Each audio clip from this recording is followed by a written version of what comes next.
शक्ति, मां शक्ति, मां शक्ति।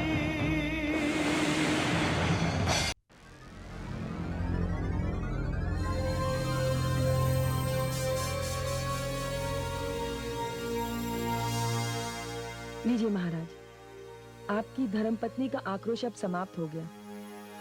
इन्होंने मेरी बात मानकर मुझ पर बड़ा उपकार किया है। नहीं देवी, उपकार तो आपने मुझ पर किया है। मेरी बुद्धि भ्रष्ट हो गई थी। आपने सही दिशा देकर मुझ पर उपकार किया है।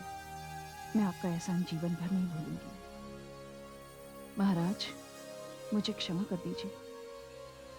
मैं अपने आप पर नियंत्रण खो चुकी थी। मैंने इतना कुछ कह दिया। ये आप क्या कह रही हैं महारानी? मैं तो इतना ही कहूंगा कि आपने जो कुछ भी कहा वो सब पुत्री मोह के कारण कहा। पुत्री, मैं तुम्हारे साथ बहुत बड़ा अन्याय करने जा रही थी। ये तो भला हो गुरु पत्नी का, जिन्होंने समय पर आकर मेरी आंखें खोल दी। पुत्री, अब तुम जो चाहोगी, जैसा चाहोगी, वैसा ही होगा। माताश्री। देवर्षि, सच पूछिए तो आप ही की कृपा दृष्टि का परिणाम है। यदि आप माता अरुंधति को यहाँ न लाते तो मैं भ्रम के सागर में न डूबती न तरती, न जाने किस अनर्थ को जन्म देती। देवी मैना, आपने तो सुना ही होगा, अंत भला तो सब भला। जो कुछ भी हुआ उसे आप भूल जाइए। इस कक्ष के बाहर एक मंगल कार्य हम सब की प्रतीक्षा कर रहा है। बाहर आपके राज कर्मचारी, महामंत्री और राजपुरोहित सहित पुत्री पार्वती का शगुन लिए हमारी प्रतीक्षा कर रहे हैं। और ये तो मेरे लिए बड़े ही सौभाग्य की बात है कि शगुन की इस शुभ घड़ी में मैं तब भी उपस्थित था और अब भी हूं। नारायण नारायण।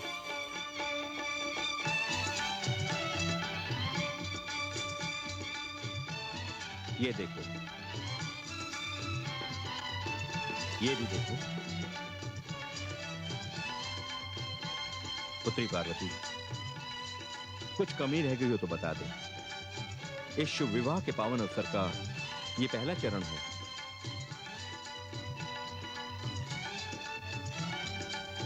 नारायण नारायण। आप दूल्हे को विवाह के लिए वचनबद्ध करने नहीं, दूल्हे को मोल लेने के लिए आए। मुझे सब कुछ नहीं चाहिए। ऐसी परंपरा तो होनी भी नहीं चाहिए। दूल्हे के लिए दुल्हन से बढ़कर कोई उपहार नहीं होता।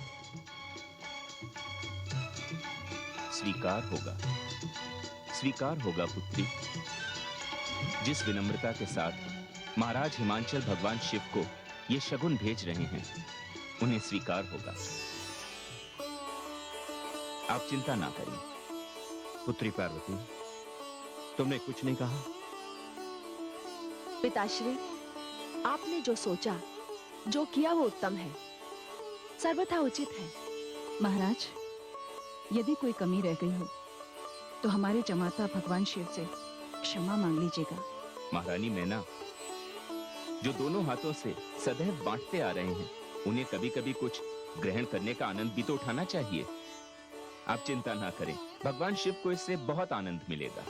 महाराज, शगुन लेकर चलने का यही शुभ मुहूर्त है। हमें चलना चाहिए।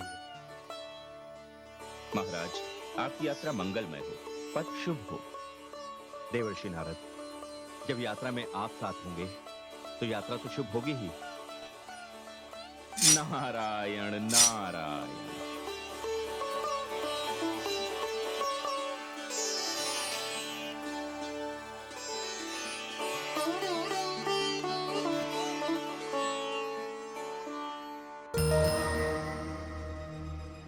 मैं अतीत हूं। पर्वतराज के यहां से भिजवाया गया शगुन भगवान शिव ने स्वीकार कर लिया। देवताओं के गुरु बृहस्पति ने जो विवाह की तिथि निश्चित की, उस तिथि पर भूत भावन भगवान भोले शंकर अपनी चित्र विचित्र बारात लेकर महाराज हिमाचल के घर पहुंचे। उधर तारकासुर को ज्योतिषी आनंद वृत्त थी। उसे उसके अंतिम प्रहार के लिए तैयार कर रहे थे।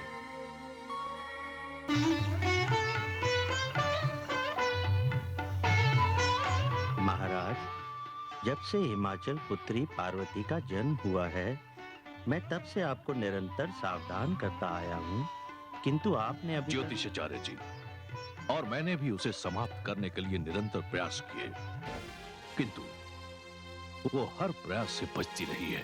पिछली बातों को भूल जाइए महाराज, किंतु इस समय ग्रहों की स्थिति के अनुसार यदि आपने अपने जीवन का अंतिम प्रयास ना किया तो बात आपके हाथ से निकल जाएगी महाराज।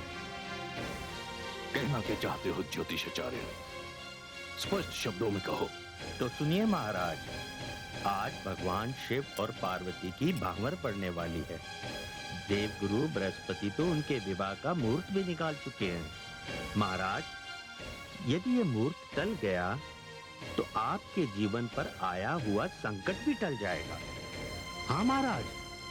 महाराज, अब से थोड़ी देर के पश्चात पार्वती अपनी माता महारानी मैना के साथ राजमहल से दूर अपनी कुलदेवी की पूजा करने के लिए निकलने वाली है। बस ज्योतिषाचार्य, इतनी सूचना पर्याप्त है। आज तक जो भी हुआ, अब ये अवसर मैं अपने हाथ से नहीं जाने दूंगा। ये मेरा अंतिम प्रयास होगा और यही मेरी समस्या का अंत होगा। आज तक मैं अपनी शक्ति के माध्यम से इस संबंध को रोकने का प्रयास करता रहा, परंतु अब की बार मैं अपनी माया का प्रयोग करूंगा। कोई है? आज्ञा असुर सम्राट। आज मैं अति प्रसन्न हूं। ज्योतिषाचार्य आनंद वृद्धि को ये जितना चाहे उतना धन देकर यहां से विदा करो। हमारा ये संदेश महामंत्री को दे दो। जो आज्ञा असुर सम्राट। जाइए ज्योतिषाचार्य जी। धन्यवाद महाराज।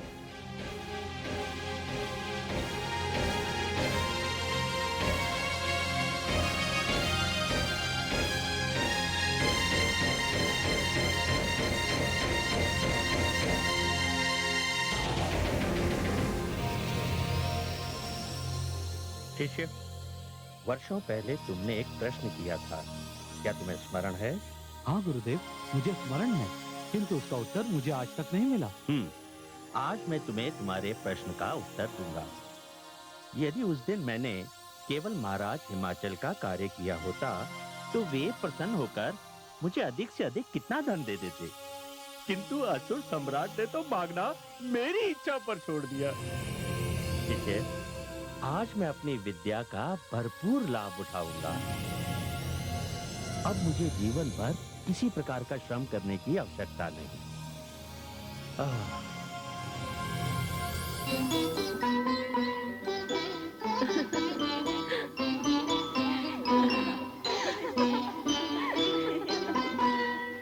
प्रणाम राजकुमारी जी।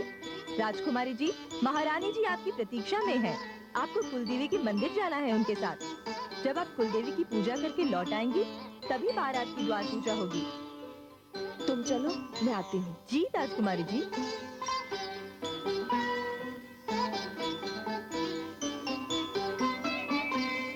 पुत्री,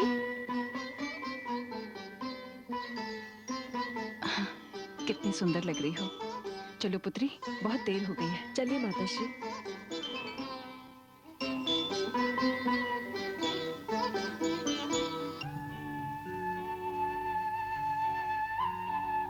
अभी तक महाराज हिमाचल की ओर से कोई संदेश नहीं आया।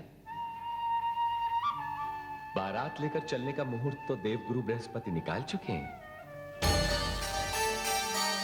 वीरभद्र, आदेश देवाधिदेव। जाओ हिमाचल राज से इसकी जानकारी ले आओ। जो आपकी आज्ञा। मैं अभी गया और अभी आया। यदि आपकी आज्ञा हो तो मैं माता के दर्शन भी करता हूँ। हाँ हाँ, अवश्य।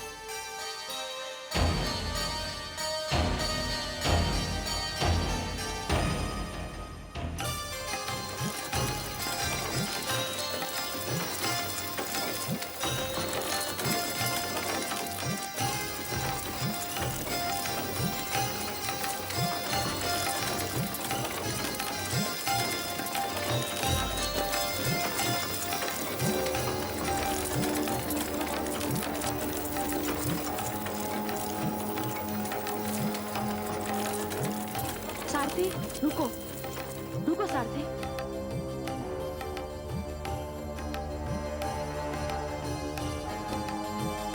माताश्री, लगता है मार्ग भूल गए। पहले तो कुलदेवी का मंदिर इतनी दूर नहीं था। कहीं हम मार्ग भूलकर किसी और स्थान पर तो नहीं आ गए? क्या हुआ माताश्री? तुम्हारा कथन बिल्कुल सत्य है। हम कुलदेवी के मंदिर से बहुत दूर आ चुके हैं। तब तो हमें तुरंत लौट जाना चाहिए माताश्री। लौट जाना चाहिए? हाँ।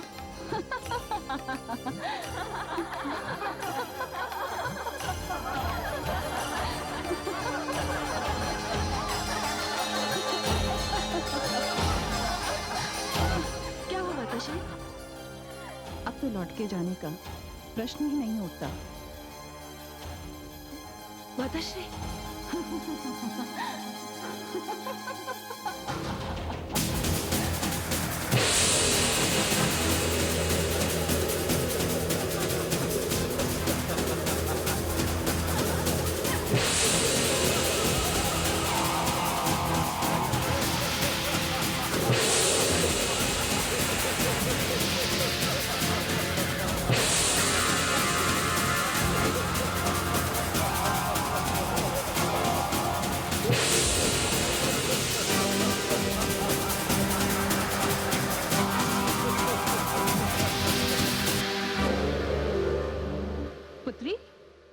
पुत्री पार्वती?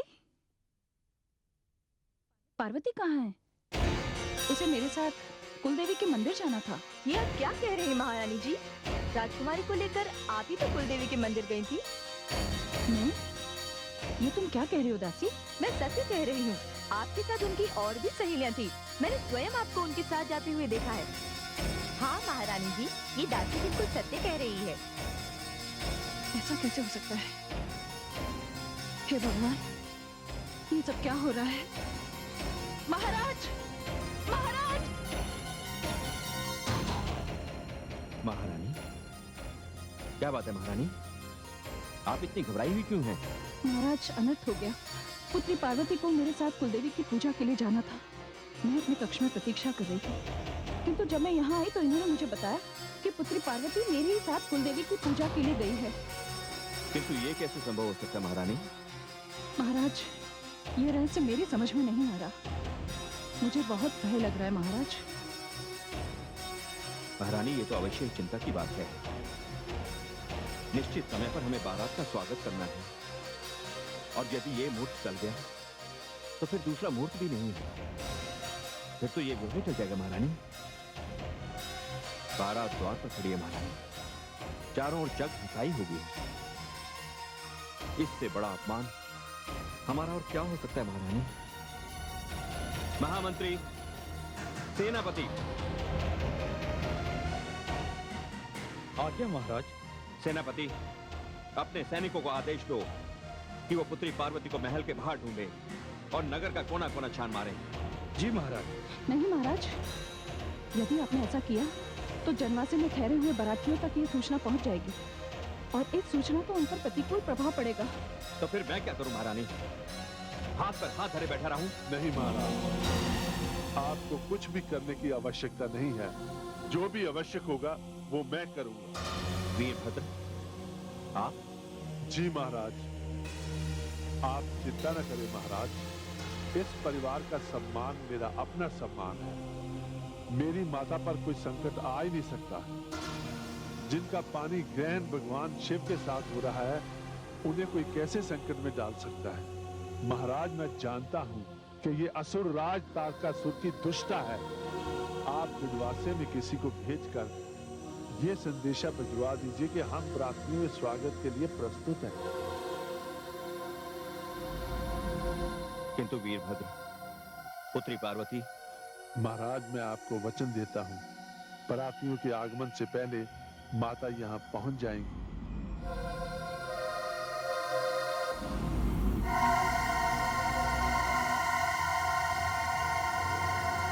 यदि आप बिना किसी विरोध के हमारे नगर चली चलें, तो मैं आपको विश्वास दिलाता हूं कि मैं आपका कोई अहित नहीं करूंगा।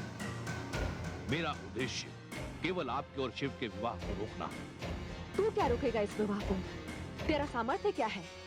तू तो धारा में बहते हुए तिनके को भी नहीं रोक सकता और चलाए समय की गति को, नियति की प्रगति को रोक ले। मैं इस विवाह को रोकूंगा, अवश्य रोकूंगा। मैं कहती हूँ मुझे जाने दो, अन्यथा अन्यथा अन्यथा का उत्तर मैं देता हूं।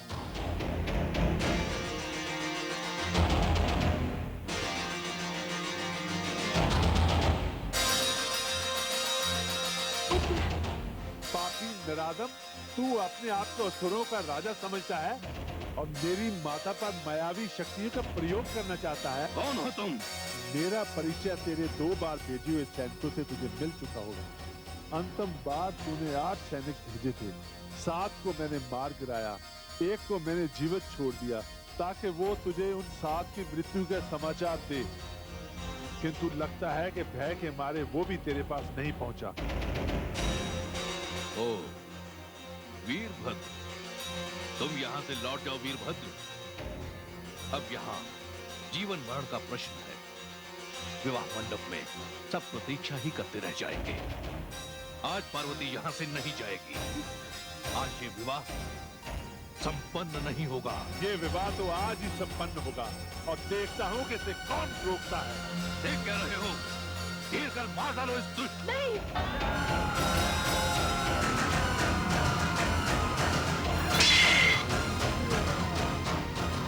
आप चिंता मत कीजिए माता। जिस पुत्र को आपका आशीर्वाद प्राप्त हो उसका कोई कुछ नहीं बिगाड़ सकता। आप पीछे हट जाइए, मैं आपको छूना नहीं चाहता।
अपने असुरों का संहार करा दिया।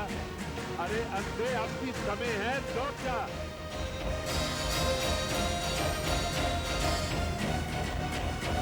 मैं तुझे मार कर ही लौटूंगा वीरभद्र।